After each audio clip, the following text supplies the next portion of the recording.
The Nations Cup Grand Final is on the way, and here is how the grid lines up for one last time in 2024. Red Bull X 2019 is the car, and on pole position the winner from race 2 and the championship leader Jose Serrano. Kilian Drumont joins him on the front row of the grid. Row 2 headed by 2020 champion Takuma Miyazono. Next up is Kai de Bruyne, the Dutchman, to a roar from the Dutch crowd. Angel Nestroza P5, he loves these cars, we know he can be quick. Valerio Gallo down in 6th place, he's got a bit of work to do, and he's got Guy Barbara in 7th position right behind him as well. Next up, Adriano Carrazza P8 on the grid. And just inside the top 10, Takuma Sasaki, he's had a bit of a difficult second race. Completing the top 10, it is Robbie Heck, the American driver. Next up, his compatriot Callum Roach in P11. 12th and last on the grid, Coque Lopez, he has also got a lot of work to do from that far back. Now, let's look at the tyres for the final time this season at the start of the race. Serrano, he's got clear track in front of him here, Jimmy. He wants to make hay while the sun shines and get off into the distance. Yeah, that is the right choice, I think, from Jose Serrano. He needs just to make himself a big gap as quick as possible, use that clean air, use that soft tyre, and just be efficient with his time.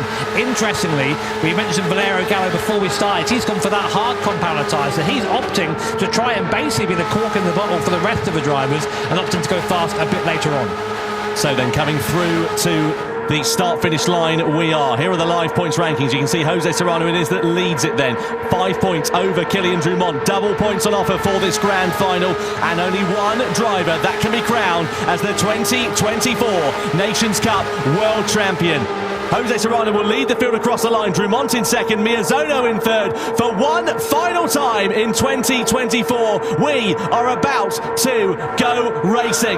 It's lights out and we are underway for the grand final of the Nations Cup in 2024 here at the Nurburgring. Serrano leads them down towards the first corner, followed by Drumont, Miyazono, de Bruyne and Nestroza. A rolling start for the drivers. Don't expect any heroics down into that first corner, but you should expect Serrano to try and clear off into the distance with the soft tyres and the clear air in front of him. You look at the gap already, 7 tenths of a second in the background there as Roach gets by Sasaki.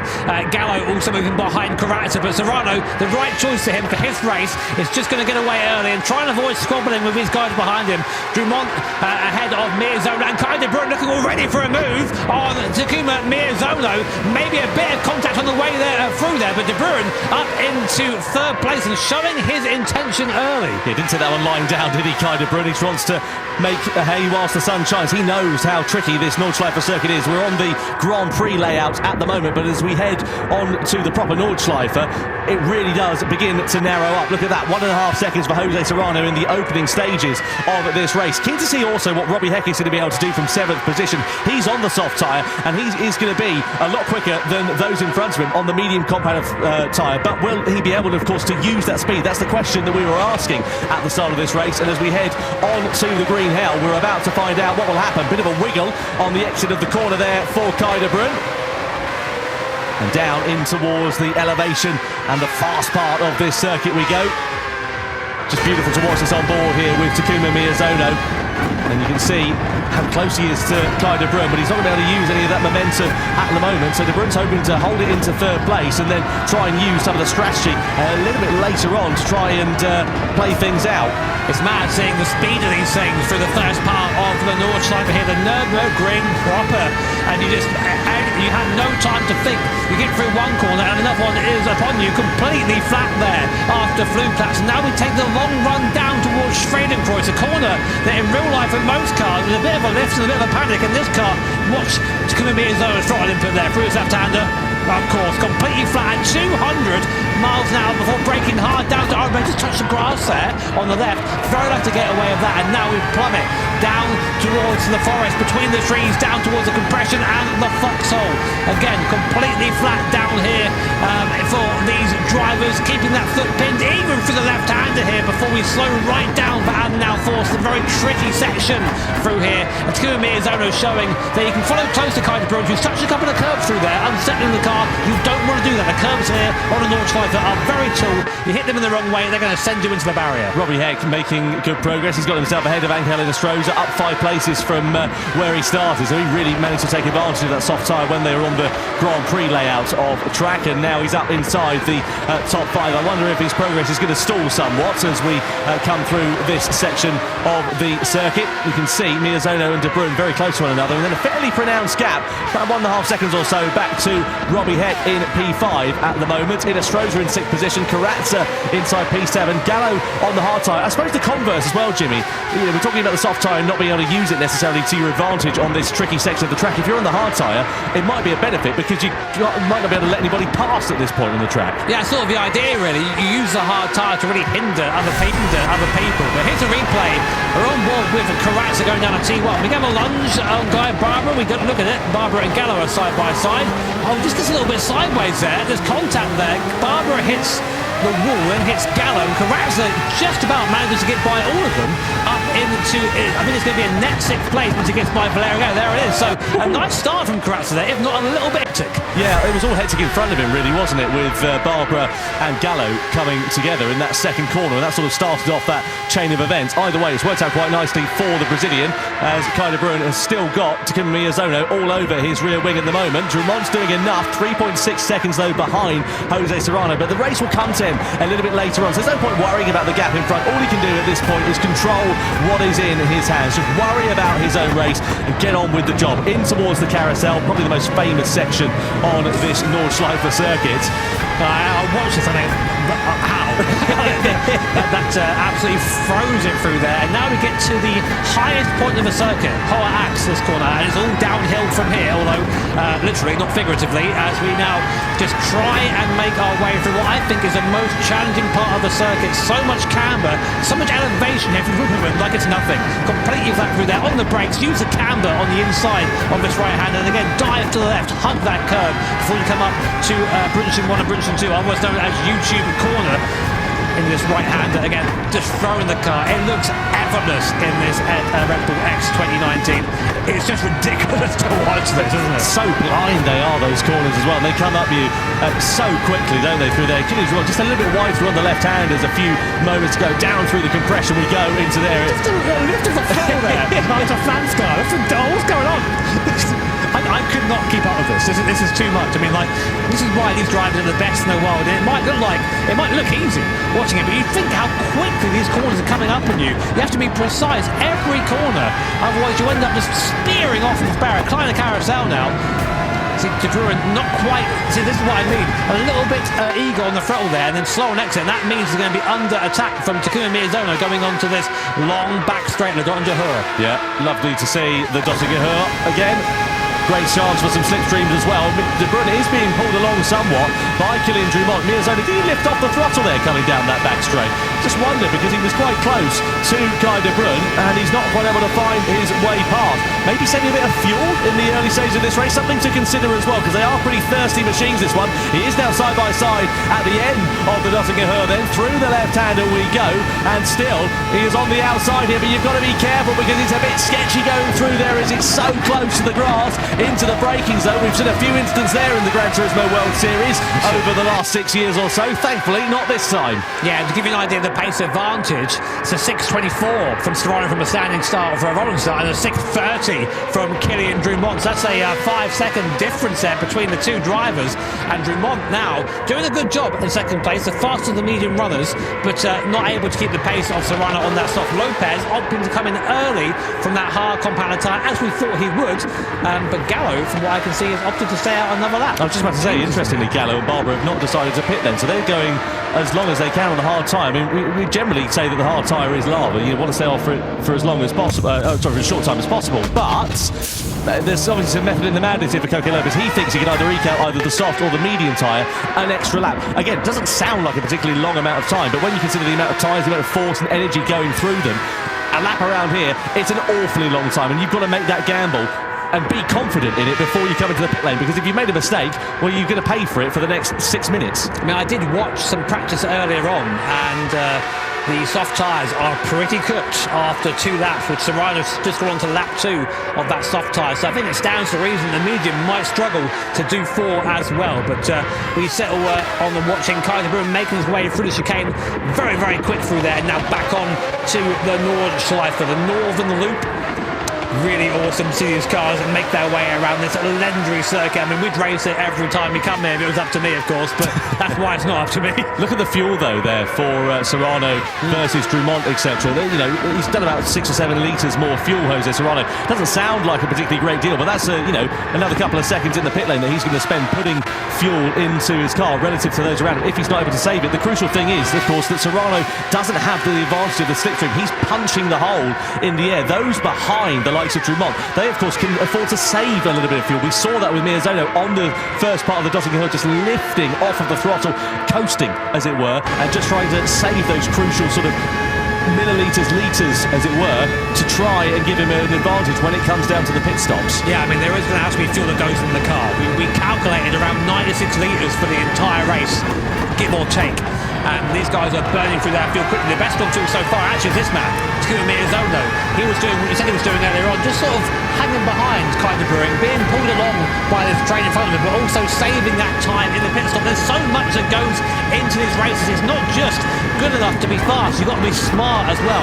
And Miyazono has always been that sort of person that has that running in the back of his head, has that capacity to think about things, and that's super important to be successful here in the GT World Series. The good thing is for Sergio Lopez, though he pitted at the end of lap 1, it's a bit of an outlier compared to the rest of the field. He has got, obviously now, a lovely bit of clear track in front of him, 21 seconds to not worry about closing up into the back of many cars. The risk is, of course, if you go for the soft tyres in the middle stint and you end up stuck behind someone who's on a medium or a hard combat tyre and you can't find your way through, well, it's all in vain, isn't it, really? Because you've got that extra pace and no opportunity to be able to use it through these sweeping corners that, again, so blind that you've got to be so precise and lightning on the reactions that this is where the dirty air will really be beginning to kick in. So that's the converse, of course, because it will cause you more tyre wear, despite the fact that you can save fuel in a straight line. Yeah, through Adenauer here, there's medium speed corners, so if you lose the grip, you really feel it as we go back up the hill once more. Interestingly, we'll keep one eye on Coque Lopez, because he's gone a completely different direction from everyone else. He's pitted super early, got that hard tyre off, and now he's on a soft tyre with no one in front of him, so he can just push into that gap as hard as possible. This is what Lopez tends to do. He never ever seems to be in a good position going into these final races, but always finds a way to make the strategy work. If you go back on board with Kaiser Bruin, there is the trophy. These guys are all fighting for the Nations Cup trophy.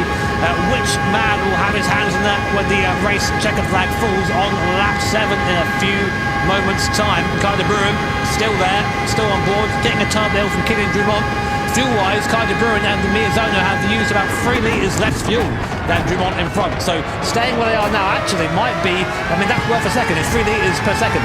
That's it, yeah. So they're just playing the smart game at the moment, biding their time. It's a marathon, not a sprint. You've got to be careful. You've got to use your head in these races. Unlike what we saw in the first one, where you can sort of afford to lunge your way through on the inside or send it around the outside and, you know, throw caution to the wind, so to speak. You can't do that here in these longer form races. You've really got to be sensible, figure out your strategy and find something that works for you.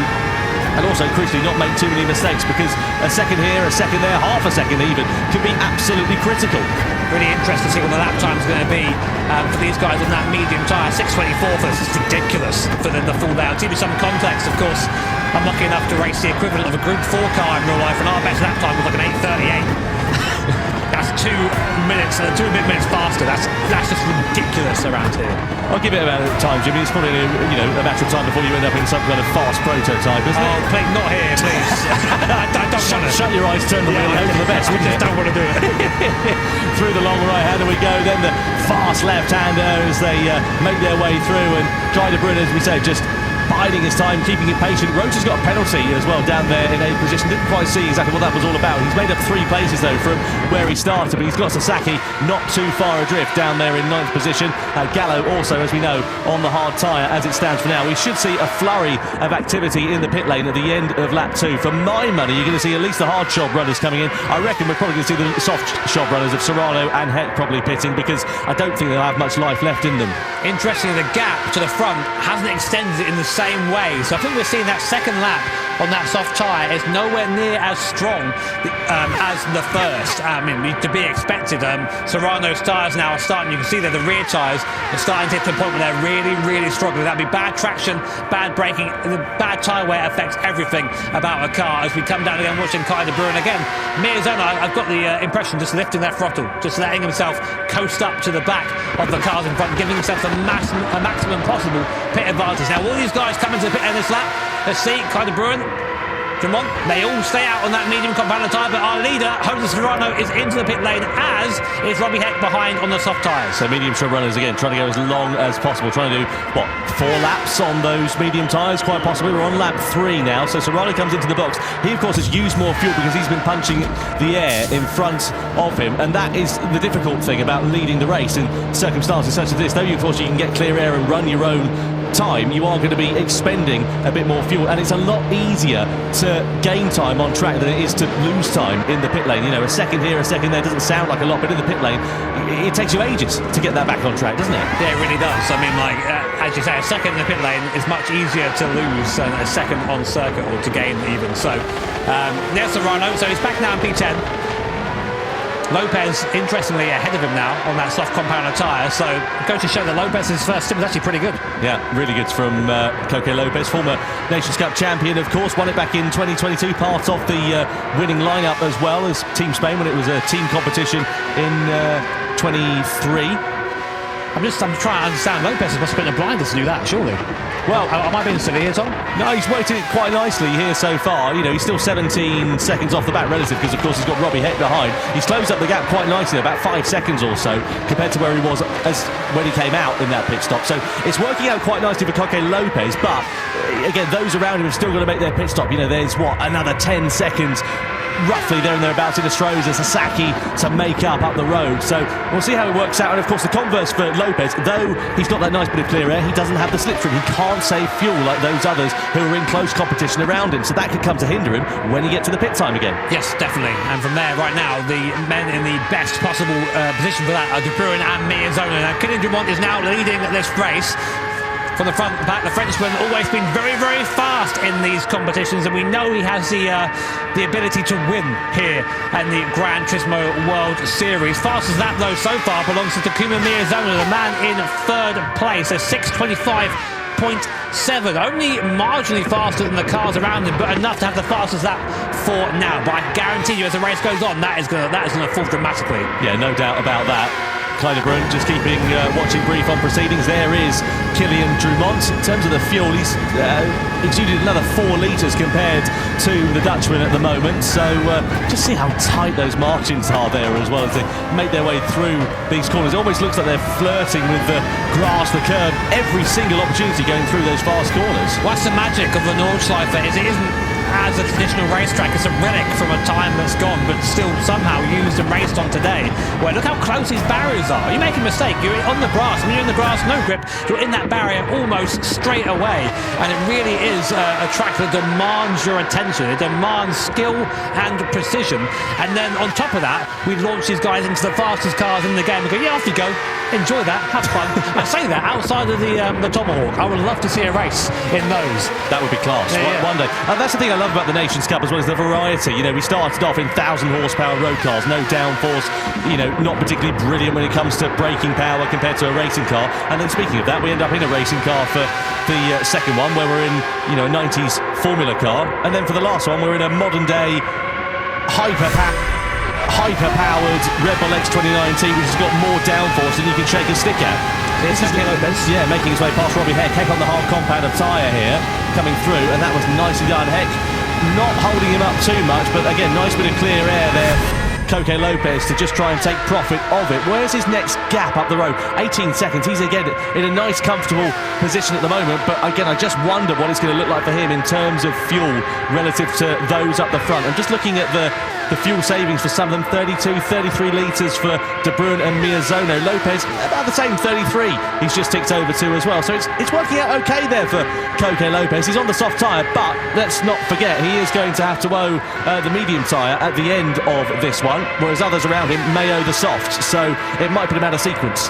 Yeah, it does get a bit complicated now. We've got a lot of different strategies going, lots of numbers being thrown at us and at you guys at home. But what we do know is once all the pit stops are said and done, we'll know exactly who's where and what fights are going to be on for the end of the race. Dumont has fallen back a little bit to Kai De Bruyne. He did try to, I think, make a little bit of a gap to these guys, but he pushed hard and ended up using a little bit of fuel. And now he's realising that, oh no, maybe actually I just gone a bit hard at this point. But De Bruyne and Miezono are doing everything they can do right now, just staying in touch, just staying within slipstream range, just outside of that massive dirty air area, which is really going to push the tyres and make things a bit more difficult for them. And Miezono, if anything, is looking like he wants to maybe get by Kai De Bruyne. Worst case scenario here for Dumont is if he comes into the pit lane the same time as De Bruyne and Miezono do, he'll be relinquishing that race lead away, won't they? Because they'll be able to get ahead if they're taking on less fuel, or indeed if they don't take any fuel on board and they decide to do it later on. What are we down to? 24 litres? I'm sure they're going to have to, really. It depends on which way they go in terms of the tyres for their middle stint in this race. Speaking of the tyres, the rear's not looking too bad. They're certainly a bit more second-hand. Lopez and his rear tyres are in far worse condition comparatively. Are they going to last another lap though, or are we going to see the medium runners coming into the box at the end of this one? We'll find out in a couple of minutes or so's time once we've made our way down through the Dottinger Hurt.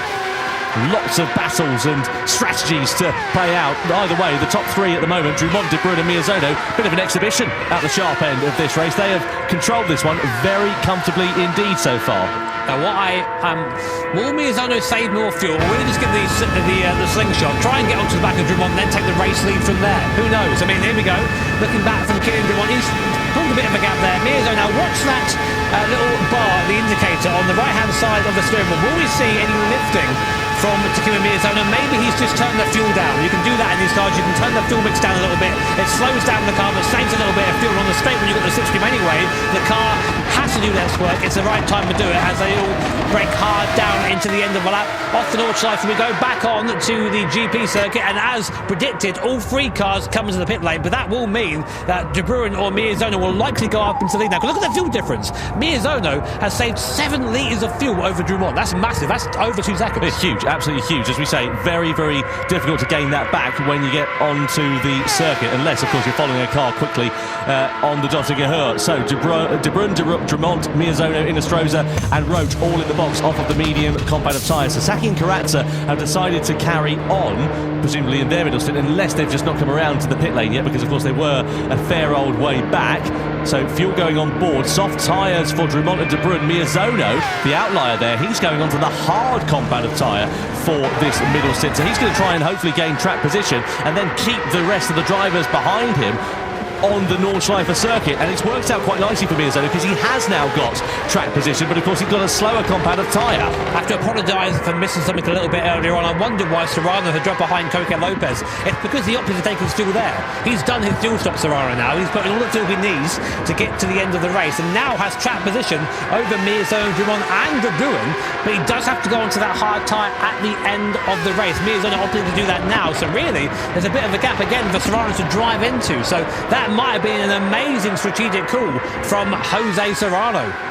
Well, it could be. We'll wait and see what happens, though, with Miezono, because he's got a fast-charging De Bruyne and Dumont behind. They're both on the soft compound tyre. So what Miezono's got to really hope for here is that he can keep those two behind on this GP circuit. Then when we get back onto the Nordschleife of the Green Hell, then he can hopefully keep them at bay for at least the rest of this lap, because presumably if he's on the hard tyre now, he's going to try and run it for one lap, then go on to the soft tyre for the very end of this race. But 3 laps on the softs, that's a tall order though, isn't it, for Takuma Miezono. He's run the mediums, he's now on the hards. Let's see how this is going to play out. Either way, he's going to have a fast-charging Frenchman behind him here, because we're on board with Kylian Dumont. Down through in towards Hatzenbach we go.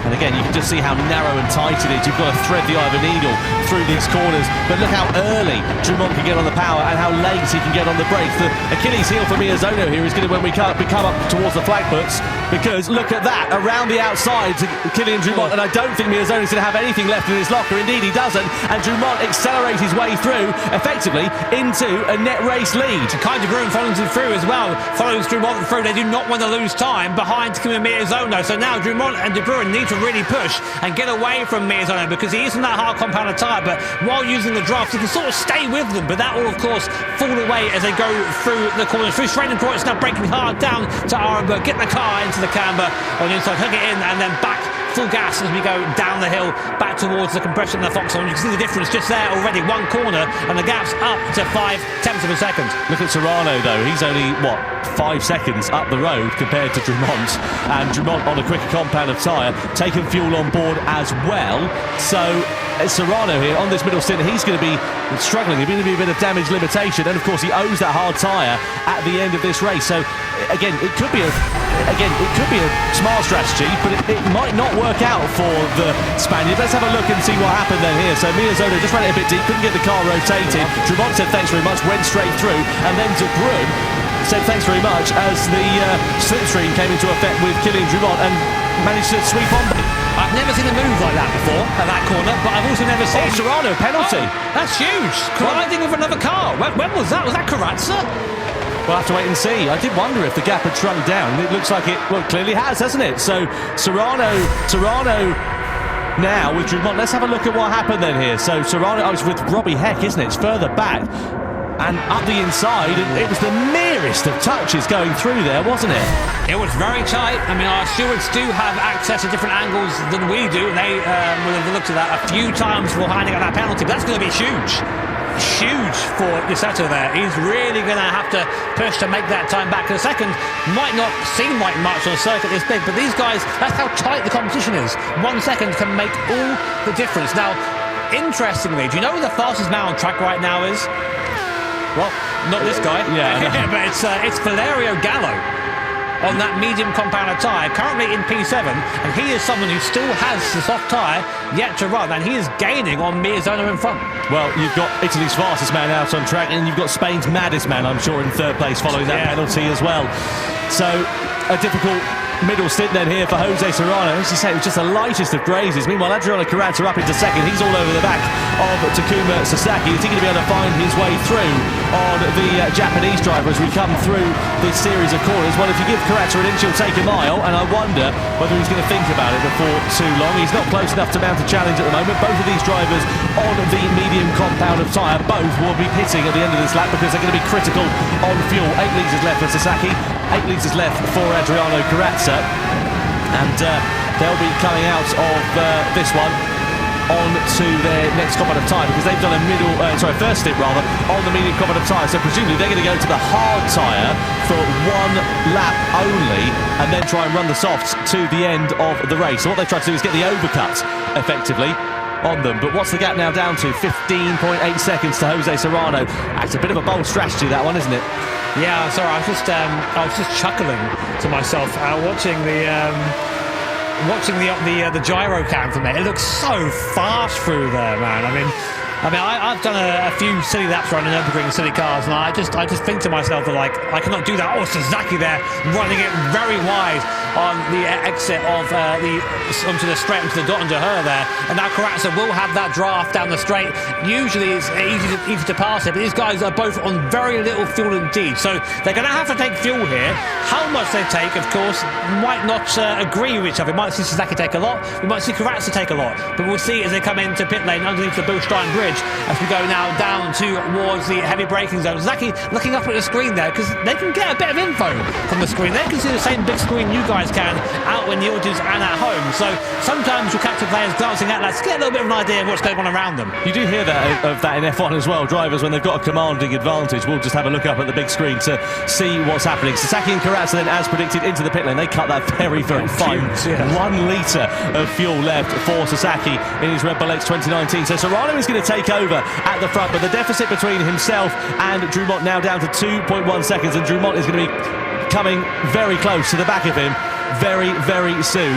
and we'll see how long it takes the Frenchman to mount a challenge for the race lead. So start of lap 5 we are on, 3 to go here in the grand final in the Nations Cup. Serrano on the slower compound of medium tyre, but also crucially owes even the slower compound of tyre to that the hards at the end of this race. New fastest lap of the race set by Valerio Gallo, a 6:23.4. The Italian on a charge right now on that medium compound of tyre. He's just found, I think, a good rhythm around here, and importantly, actually starting to put up to the back of Takuma Miyazono. So if the tyre graphic is be believed, Gallo might be able to catch Miyazono by the end of this lap. And the best news for Gallo is that he owes the soft tyre at the end of this race, so he'll be quicker than those around him as well, because every other driver in front of him will not be on the soft tyre at the end of this race. We'll have Serrano on the hard tyre, Drumont will be on the hard tyre as well as De Bruyne. Miyazono will be on the soft tyre as well. So what he needs to do really is try and get onto the back of Miyazono and get past him while he's on a quicker compound. Another penalty for Serrano. That's got to be track limits. He's just gone through one of the fastest chicanes on the circuit. Really easy to pick up a penalty there, and Serrano throwing away any advantage he has, just not quite comfy maybe on that medium stint on that medium compound of tyre, but another penalty for Serrano, and that is an automatic one. Stewart's got nothing to do with that one as we ride on board with Kylian Drumont. The sun's starting to get a little bit lower in the sky now as we just fly through this first sector of the Nordschleife. And that'll be a real encouragement to Drumont, because he can now see the car he is chasing. It won't be long before he's got a draft, and he'll be right on the back of our current leader, Jose. 1 second penalty too. And here are our live point standings, but that will change very soon.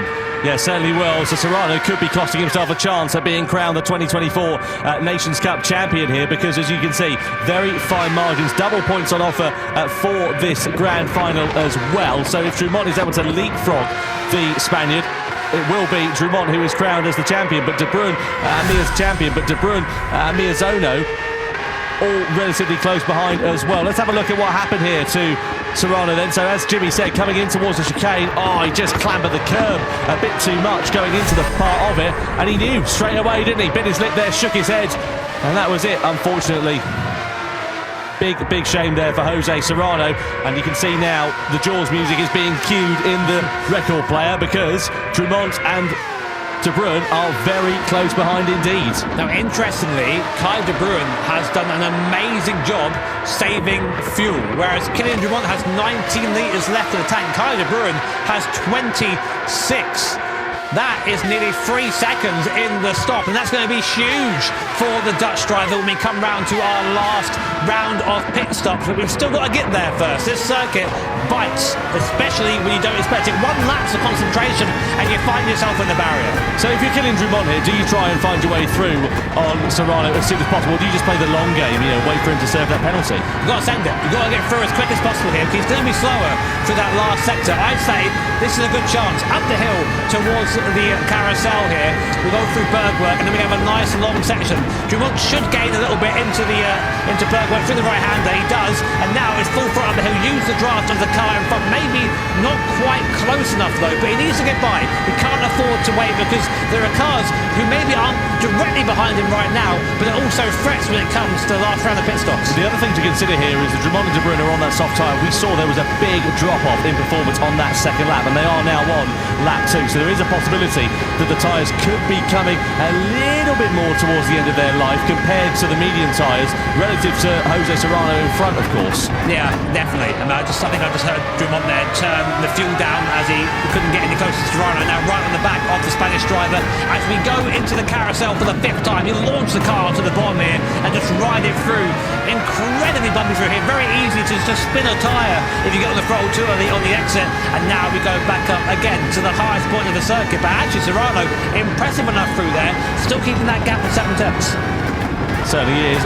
Threading the eye of a needle through there. That's beautiful from Kylian Drumont. Fantastic piece of driving from the Frenchman, and likewise Serrano and De Bruyne. I have to say, De Bruyne doing such a good job to keep within the wheel tracks consistently. Half a second he sits now behind Drumont, and he's been there for a fair amount of time. And De Bruyne actually the fastest man over the entire race in the first and second sectors over the course of this one. Up in towards YouTube corner we go. Serrano there, he's going to be a bit of a sitting duck as we head in towards the Dottinger Her, the top three. Well, you could throw a blanket over them, couldn't you, at this point? But look at that, 8 litres more fuel for Kai de Bruyne. That is going to pay dividends when we come through into the pit lane. Serrano surely is going to be into the box at the end of this one. He's got no choice, he's got no fuel left in that X2019. Drummond and De Bruyne as well, they've got to come in, because I would have thought that those soft tyres are not going to be able to go 3 laps for a 1-lap dash on the hard tyre at the end of this one. And let me tell you, that penalty zone is going to come up soon for Jose Serrano, and it hurts. It's on the main straight, this one here, so that'll cost him a ton of time. You can see as we go now up through the last real corner before we get onto the back straight. And then you can just let the engine run free as you come now back towards the DP circuit. There's the penalty line in front, you can see it.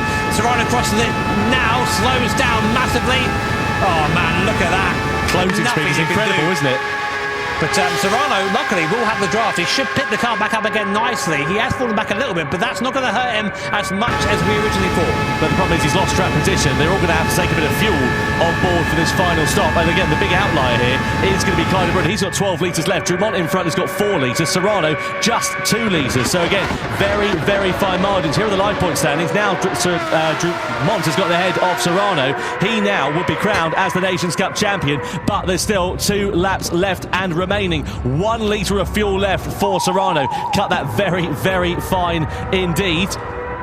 De Bruyne, meanwhile, he will take over in the lead of the race with track position here, presumably as well. The upshot is, though, that Gallo is going to be the fast charger at the end of this race. He sits in 5th position currently, but he's got the soft tyre to run. He's got a fair amount of fuel to take on board, though, as well. What about Angelina Stroza behind? He's a fair way out of contention compared to Gallo, so no need really to worry about him. It's the top 5 we've got to keep an eye on here, and it's Gallo to see what progress he is now going to be able to make in the final stint of this race as he goes on to the soft tyre. Just to remind you, coming into this one, he is still very much in contention for the title. He had 27 points. He was tied on 2nd place with Kylian Drummond, and this final stint is going to define absolutely everything in the Nations Cup.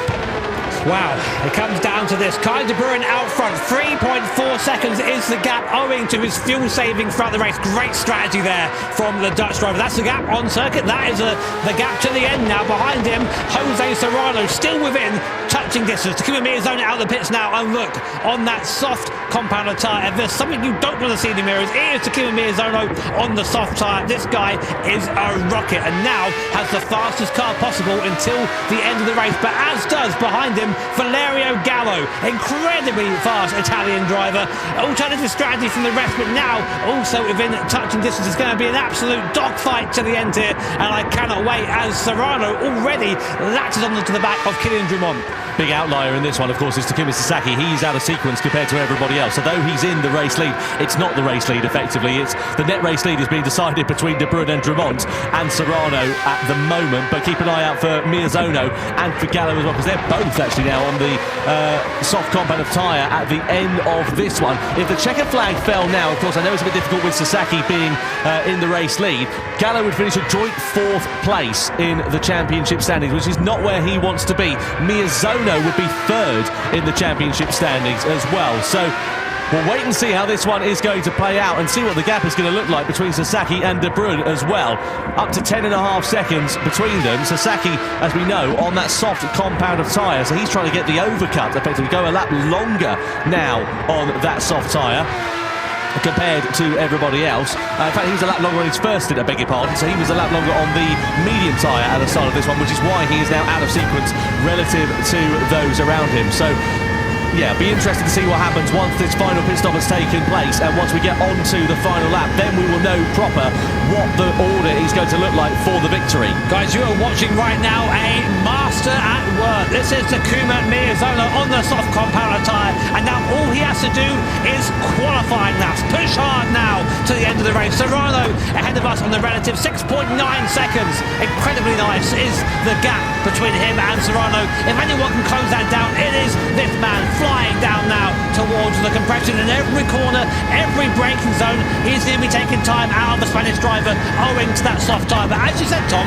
the tyre does fall away on the second lap. So do you push hard now? Do you use it up, get that lap time, or do you try and maybe conserve a little bit and have a quick second average over the 2 laps. That's something for Miyazono to work out. Everything that you seem to throw at Takuma Miyazono, he adapts, doesn't he? He's like a chameleon. He just seems to change his colours depending on the circumstances that are thrown at him. And I saw him earlier in the licence test qualifying session that we had, and they were driving old Ferraris and then changing over to a Subaru with studded tyres on in the snow, and he was just able to throw the car into the corners and extract the maximum performance, and that is exactly what he's doing here in this final stint of the race. The gap coming down 2.3 seconds. He's faster in this sector alone. Look at this precision through here. It is insane. As you say, some 2.5 seconds gained on this lap. The gap now down to 4.9 seconds as we go through Adenau, just siphoning our way through here. The amount of skill and precision it takes to drive these cars around this circuit at this speed is almost beyond comprehension, but that's why these guys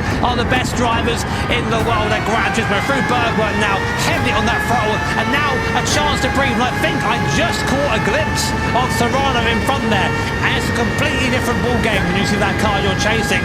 You just, something changes in your brain. You turn into the hunter, and you just find that extra bit of speed, and Miyazono is very close to seeing the Spaniard in front now. So the carrot being dangled then for Takuma Miyazono. Let's not forget he won the Nations Cup Championship back in 2020 when he went on to do the Triple Crown. He won the Toyota GR-GT Cup that year and also was part of Subaru's Manufacturer Cup winning lineup as well. So Miyazono there looks really damn fast, right? You know who was faster behind him? Valerio Gallo. Yeah. He's gained now to 1.7 seconds. That gap was 2.5 seconds at the start of a lap. The Italian driver putting in an even better performance right now than Takuma Miyazono. This is going to be a grandstand finish at this race with only a lap and a half to go.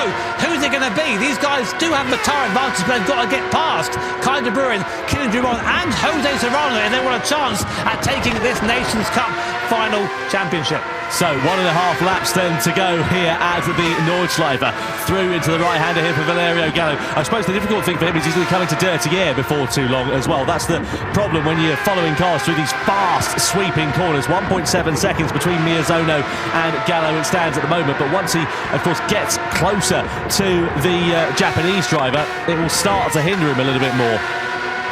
I think so. The fuel-wise, they're all good to the end, so it's a straight push now. There is Serrano. This will help Serrano. Having a look. There's Miyazono. He's right there. Look how close they are now. Miyazono can smell blood in the water. He can see Serrano from the sparks being kicked up from the Red Bull X 2019 in front, and he might even get into the point where he'll get a toe down the back straight. Watch him for his right hand to completely flat the commitment. Unreal here from Miyazono, dialing the car to the right to get a better entry, almost onto the gravel there. Now through the China carousel, back up the hill, using that toe. 1.2 seconds now is the gap. He'll have a toe going onto the straight. This is huge right now, but just over 1 lap to go. Miyazono and Gallo on a charge. So current point standings, Jose Serrano will be crowned as the champion by finishing in 4th place, but of course Sasaki will be coming into the pits in a few moments time from the race lead. He'll be changing over onto the hard compound of tyre at the end of this one, and that will mean it will be a final lap showdown in the fight for victory here in the Nations Cup. Sasaki in the box then as he comes in. Where will he emerge? Actually, after the pit stops as well. That's going to be an important point. I don't know. No, I don't know, but I wonder if he's going to be a bit of an upset for some of the drivers, quite possibly here as well. I feel like he'll be behind Gallo. I think that's where it's going to come out, Yeah. but we'll see. I mean, Sasaki has had a good in-lap on that soft tyre, but as we go, so Kai de Bruin then inherits the lead from Kylian Drummond, Jose Serrano 3rd, Miyazono 4th, and Gallo up into 5th. It's now a straight fight between these 5 drivers for the win here in the grand final. If the race finishes now, Serrano would win, but I have a feeling he's going to be passed very soon by this man, Takuma Miyazono, extremely close to the back, and he has the tyre advantage on the soft compound of tyre. Serrano has driven well, but that hard compound, look at the difference here. He's just a sitting duck at this point.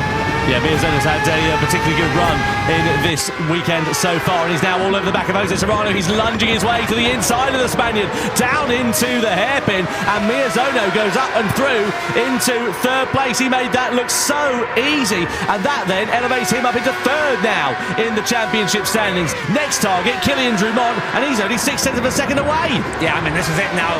If you're in that driver's seat, you're just feeling egged on. You think, right, I've got one, let's get another one. And then the thing is, 3.5 seconds in front of this is Kai de Bruin. So will Takuma Miyazono have the pace to catch the Dutch driver? He's there because of his great fuel saving. Will Miyazono go for a move here into the chicane? He's looking at it. Oh, he does! In the chicane, does up the inside, slows them all up though, and Miyazono through, and now it's 4.5 seconds, and there's Gallo. Gallo there in the background too. Now he's got to get by as soon as possible. He cannot waste time with Serrano or Drummond if he wants to challenge this win. But look already, he's stuck there. That could be the deciding move from Takuma Miyazono. Yeah.